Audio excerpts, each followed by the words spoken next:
Welcome to Talk of the Town. I'm Sarah Crilley. Today we're talking all about motivating our kids. Everything to do with their futures, making them so bright, and what we can do as parents. The owner of Tutor Revolution, Ashley Ram Gosnell, is here with me. I am so excited to have you in our South Lake studio. Welcome. Yes, I'm so excited to finally be here. It's amazing. Well, thank you. The lights, the cameras, all of our friends that are going to be watching this later.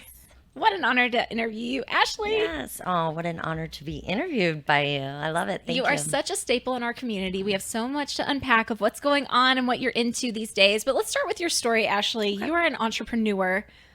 Why do you care about kids so much, and when did you start Tutor Revolution? So Tutor Revolution officially started about 13, 14 years ago. But I've been tutoring since I was 14, 15. And so I just kept trying to get away from education. I had family in the education, in different facets and sectors. And I just really saw that wasn't for me. Tried pursuing pre-med and then found I really enjoyed tutoring biology more than what I was learning about. And I was like, okay, so I shifted gears, started doing that more, ended up, but I knew I didn't want to become just a traditional classroom teacher. I really like that one-on-one environment and just, with everything that's kind of happening in the classrooms, I just didn't think it'd be a good fit for me career-wise. So, I graduated from SMU. I was just back then driving around SMU, tutoring kids, and then it got bigger and bigger, and then I had more and more tutors, and then we went nationwide, and then COVID happened, so we're all, online only, and now here we are. I'm so glad you talked about the pandemic and touched on that, because I think that really changed our kids. We went from that in-person learning experience to virtual, and was some drawbacks, but there was also some, hey, now I know what's going on in the classroom, which was so helpful as a parent. But did that put us behind as a country? Where are we now? We are so behind. And people are like, Ashley's an alarmist. No. Sometimes yes, but I'm telling you, we're definitely years behind in math, 2 years behind at least. And then what I see is the organizational skills, the motivation, because remember, they were just maybe doing things for a whole year. There wasn't much expected. So it's hard to break out of that. And now I'm seeing a lot of 8th graders through 11th graders who really have a hard time self-regulating. Everyone's contacting me about what we call executive functioning skills, where it's self-motivation, keeping yourself organized, just doing all the things you need to do to be a good student. And there was no retention during COVID. It was regression. So, and the younger kids, so yeah. We're definitely behind. I would love to see if we could address it as a nation, but I don't know what that answer is. Do we all just kind of realize we need more time? Let's back up and learn these fundamentals that we do need. Well, I'm so glad that it does start at home and that we have the opportunity with our kids, no matter what's going on, all of their challenges and struggles throughout, school and emotional, and you have friends and then they get in fights and they've got all this stuff going on in the in-person classroom, all of those distractions and things. What do we need to do to help our kids at home and build that resilience so then they are able to graduate and compete in life and in the workforce? And so you touched on a really good word. I think grit and resilience are either, if they're not innate, then you can learn. And how would you want your child to learn that? By simple things as they're growing up, right? Let them fail a little, let them stumble, right? And then they see, okay, maybe something's not easy the first, second, third try. Maybe never take golf and me, for example. But I've tried. I put in some really good effort, So you just have to keep going and keep trying. And what's really important is they see you do it, that you're not perfect. And you know what? Mom messed up. Mom didn't do so well on this. Mom dropped the ball. Just own it and teach them how to own a simple mistake and build from it. I think we're lacking in that. I think the most important thing here, Ashley, is that you're here, because mom and dad actually don't need to have all the answers. I was not a great math student. So how can I expect my kid to be a great math student when I have my own fears of math, But that's why you're here. Well, one, math anxiety is super real. I don't know if you know that, but it's I had no 100% real. I thought this was just me. No, and math Numbers. I'm like, disabilities. what do I do with this? Tipping, all the things. I just kind of freeze a little bit. You do. And I That don't sounds know. exactly like anxiety, doesn't it? Huh? Yeah. Where does that come from? Is that So just it me? could have been, no, it definitely could have been maybe an experience, and then you were not given the chance to be resilient and grow, or you could have a math disability. We'll have to talk and see, but Let's talk. yes, absolutely. So if your student is better at something that you are not, right? You just help push it, push it along. Like, I'm sure my mom hated, well, she didn't hate cheerleading, but she didn't know cheerleading. She was like, okay, go. So she put me with people that could. But I think the main thing is just to remember that each kid is so different no matter what you're like. But accountability is going to be what you really need to show them, like how to succeed. Just keep them accountable. I love that. Ashley, share with me kind of the lay of the land with different ages. So you've got like the younger kids, kindergarten, first grade, second grade, all of these different skills are the building blocks for as they grow up, right? Absolutely. But what if we're kind of in the middle of middle school, going into high school? Let's kind of touch on each age range of what we're looking for and what you help provide with Tutor Revolution. Absolutely. So it is really fluid, right? A lot of students may need full, what I call like hand holding support, and then we kind of back off. Like, let's look at all your class sites, right? Let's get organized. Let's make a list of what you need to do for homework. Let's help you set goals, right? Because goals have to be like measurable and attainable and short term, long term. And these are just things that we don't have time in the classroom to do anymore. Goal setting and getting organized. What is that? I know. And it's so important just to do a job is. effectively. That's how you are a good student. And I'll ask my students, like, what makes a good student? And none of them say that. They're like, reviewing your material every day. I never did that. Did you do that? Did you go home after every single day of class and go, oh my gosh, this is what I learned today? No, that's crazy, but we learn how to review ourselves, and then we can make sure we're getting excellent grades. I love that you're teaching that, because that really does kind of open up the perspective of, okay, here's where I'm at. Here's where this fits in. I love that approach. Yeah. That's great, Ashley. Okay, share with me more. Okay, so kindergarten on up, older students. So older students, like I said, sometimes we were talking about honors and things. Sometimes they're in a class that maybe is just out of their reach right now. Or we need to realize that they're going to be performing at a C or a B, instead of maybe that A. But then we really need to evaluate, like, what else is that child doing? High school students work, they have sports, they have friends, they have drama club, whatever, you know what I mean? So they really don't get enough time to do all their homework, sleep, eat, have fun, whatever, decompress. And so you just really need to evaluate. You're just like we have work-life balance. What do you want your child's school life balance? What's important? And maybe you can't do it all. Maybe some kids can. Wowzer for them, but some kids aren't great at editing or production or sitting there with robots, for hours. So how do you take on that personalized approach with your students? Well, it's absolutely necessary. You have to. Some other tutoring companies definitely build a box where it's more like an extracurricular activity where you're just coming in and drilling and drilling. Mine, I have to form that relationship. Years later, I still have the relationship because, we have formed just such a strong bond that they can come to me and I'm their confident, their role model. Sometimes they tell me things I don't want to hear. I'm like, la, la, la, but they see you as their they best do, friend, and they have they that relationship do. with you. I love that. And it takes 2.5 adults that aren't in your family to care about you to make you a successful person. Aww. That's just what it is. So you have to have a 2.5 somewhere. So, I have so much patience for those, little guys. And then even when they're adults, I still see them as like my little kids. Yeah. What is it about kids that you love so much? You know what? I was actually talking to someone about this. One, it's that they can take ownership really easily. They're fun, and they laugh at my jokes. They really do, So a lot of good teachers are performers, and it's all about, different accents like Batman, So One more time. well, I gotta say something. Let's do quadratics. So on the spot, Sarah. But you know, I love it because it's kind of a mix between Batman and Baby Yoda. Oh, sorry. That's hilarious. Okay, that's what I was going for. So, you have to perform because parents are always like, oh, I don't know algebra. Well, duh. Like, why would you want to know algebra anymore? Two, this is why I went to school. And three, I can level it down, level it up, and I can try to make it fun. You know what I mean? As much fun as I can, right? Some days I have off days and it's like, hey, we're just like, let's just go, right? But generally, I like to have fun and make them smile, laugh, and, talk about themselves. And yeah. Do you share some of your struggles with Oh, learning? you have to. Yeah. Oh, yeah. Because they see someone like you or me and they're like, oh gosh, Miss Ashley had no struggles. She had no, problems. She has no idea what I'm going through when it's the opposite. And they're usually pretty surprised to learn that I failed. I had to flunk out of my freshman year of college.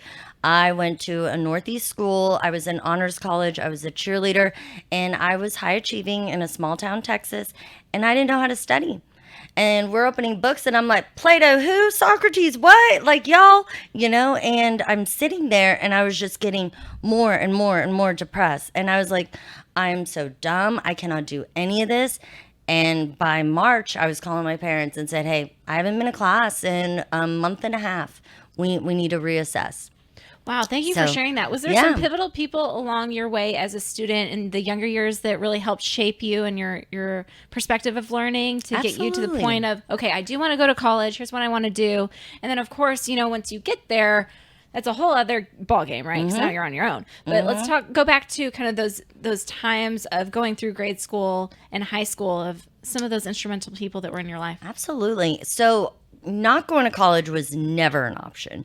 You know what I mean? I definitely came from a home where it was like, that was it. And we didn't even question it. We didn't think there was any other options. I had no idea what a gap year was, right? Or anything like that.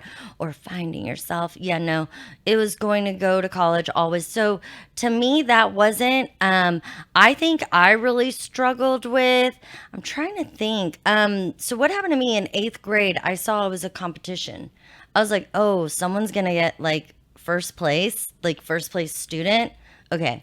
You know what I mean? And that sparked it for me. So I think just having those mentors and adults that let me be weird, silly, do like, I just think of teachers like Coach Blake who would let me just run the yearbook and run her class. And like, I would go do just little adult. Be creative and felt like an adult. You know what I mean? Like she allowed me to run errands, in the school and just little things like that. And then Mr. Dodds, my theater and speech, just phenomenal. And I remember calling him my freshman year in college, so just having those connections with 2.5 adults, right? Because you don't want to talk to your parents or your family really ever. So I love what you're doing, Ashley. You're really molding our future generation and helping them with learning and that motivation that they can do it. Yeah. They need some help and you're here to help them. I love it. Yes, thank you. And learning's cool, I really try to show that. And especially females, we're finally to the point where I think these younger girls don't feel embarrassed being in math or science class, but I definitely was when I looked around and there wasn't that many girls in the classroom, in the advanced math. And I was like, this is weird, and it made me feel weird. So I'm glad to hear you say that. I'm hoping I'm raising the next, helping them, but really just sparking that interest of learning. That's what I hope they all hold on to, Absolutely. Yeah. And you're so well connected with the community. When we come back, we're going to pick Ashley's brain of all the things. She's going to give us the insider, what's going on in the community, how we can get involved and make such a difference within our Keller community when we come back. This episode's brought to you by Real News PR and Real News Communications Network, video podcasting and public relations at the speed of news.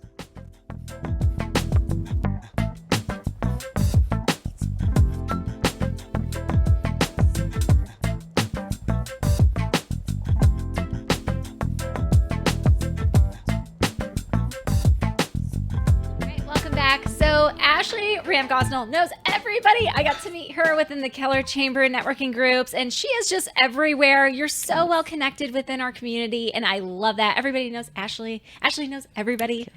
Yeah, and it really started for me telling Greg at the chamber, like, hey, I want to get plugged into the schools.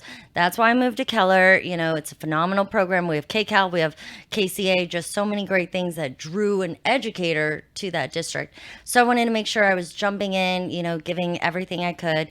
We just had our Gala Foundation fundraiser, the major one. Beautiful. I love these pictures. We're going to show some pictures. What an wonderful. amazing event. It was beautiful. And I finally got to do one of those dancing things, the thing that goes around spinning you. camera. I'm like, I was so excited. The celebrities do at the red carpet and stuff. And you're like, wow, finally. that's so futuristic. And so I think we raised almost a $250,000 for our kids, scholarships, just all. Once you tour KCAL, it's a special place. And share with us KCAL. KCAL. Okay. So there's so many occupations that, a student can take and look at and explore. They have everything from like welding and printing to, the lab things where someone wants to be a surgeon, or if someone wants to go to any medical field, really. So KCAL has everything, cosmetology, photography, everything. Really to prepare these high school students for graduation. Absolutely. So they all are bussed in from their 4 campuses. That way we can offer all of that to all our students, and so rather than just having a few select students, because we have like 35, 40,000 kiddos in our school district. And why is it so important to you to get involved with the educational community? I know that you're helping our kids, one-on-one, each student one at a time. But for the broader, bigger picture, why are you involved with the community for our school boards and everything that you're passionate about?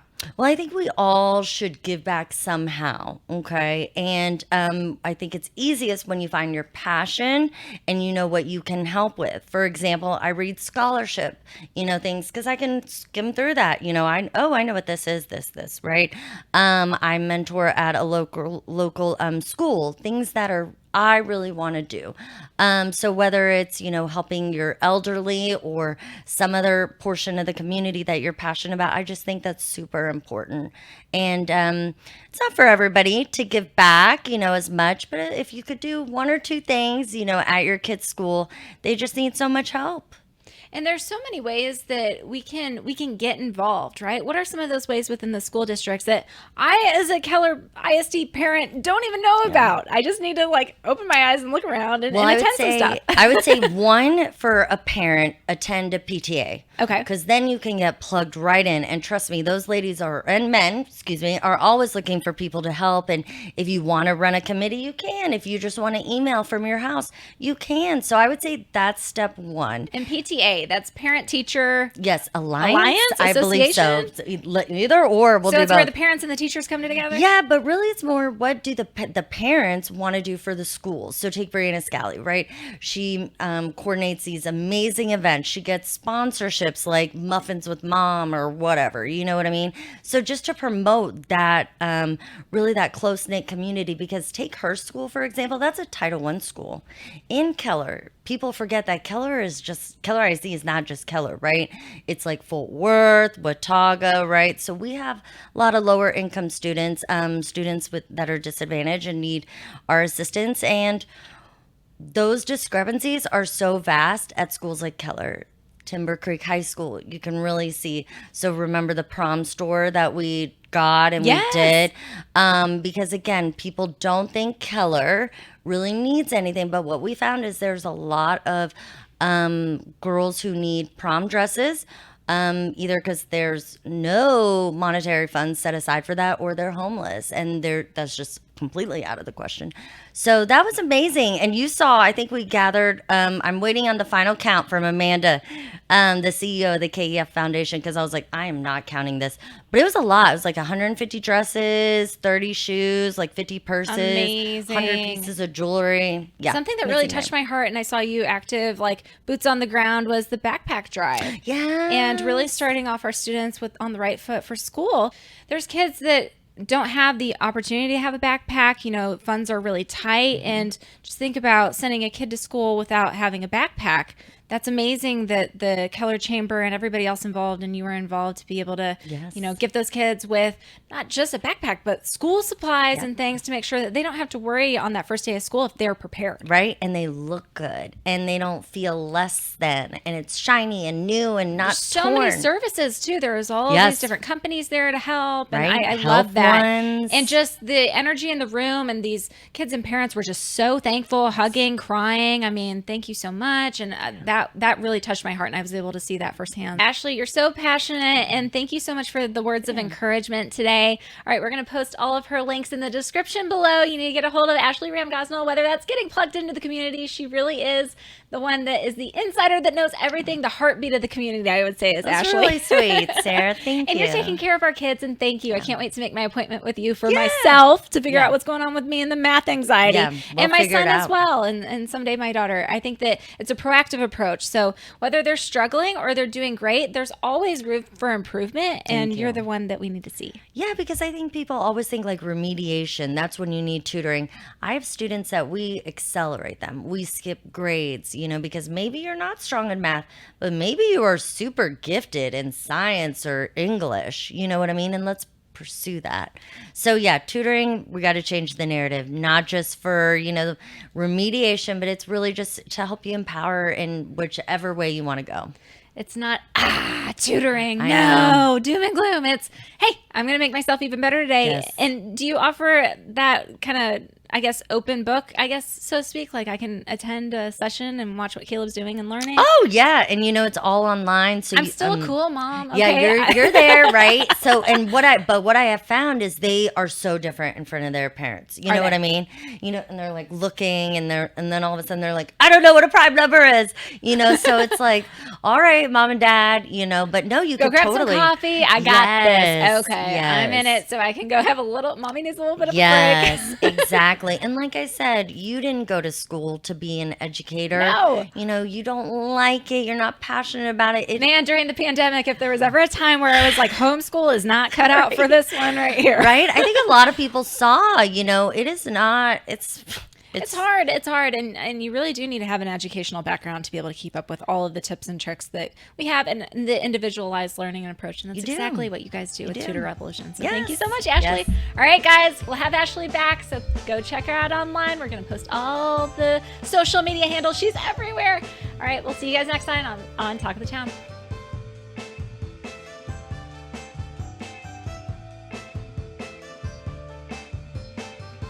This show is brought to you by Real News Communications Network, your digital destination for video podcasts, produced by media and podcast experts.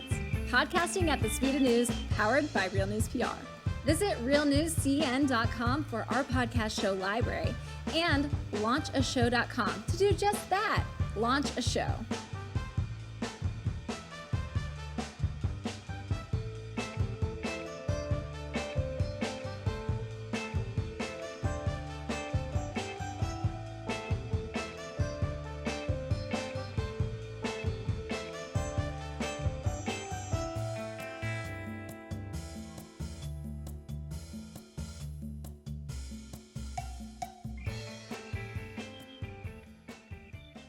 Thank